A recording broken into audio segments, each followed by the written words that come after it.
যা জানা যাচ্ছে শনিবার বিকেল থেকে মুষলধারে বৃষ্টি শুরু হয়েছিল দিল্লিতে। তারপরে সেই বৃষ্টি আরো বাড়তে থাকে, কিন্তু হঠাৎ করে বেসমেন্টে জল ঢুকে যায় এবং সেই বেসমেন্টেই একটি লাইব্রেরি ছিল। সেই লাইব্রেরিতে বেশ কয়েকজন পড়ুয়া পড়াশোনা করছিলেন।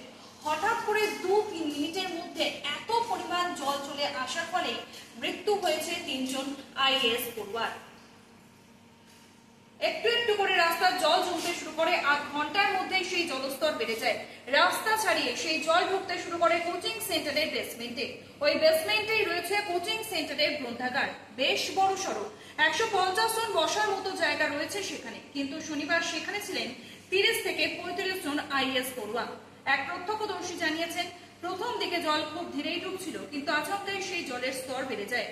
2 থেকে 3 মিনিটের মধ্যে কোমর সমান জল হয়ে যায়, সঙ্গে জলের টানও বাড়তে থাকে।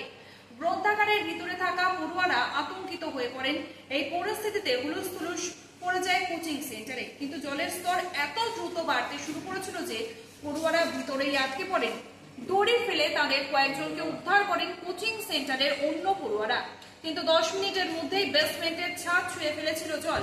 সেই ঘটনায় 3 জন আইএএস পড়ুয়ার মৃত্যু হয়েছে। এই ঘটনায় এখনো পর্যন্ত গ্রেফতার করা হয়েছে রাজেন্দ্রনগরের ওই কোচিং সেন্টারের মালিক এবং কোঅর্ডিনেটরকে। তবে বেশ কয়েকটি প্রশ্ন সামনে আসছে।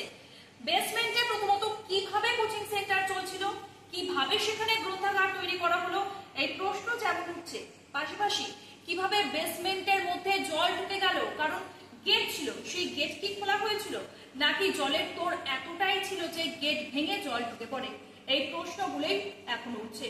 তদন্ত শুরু করেছে দিল্লি।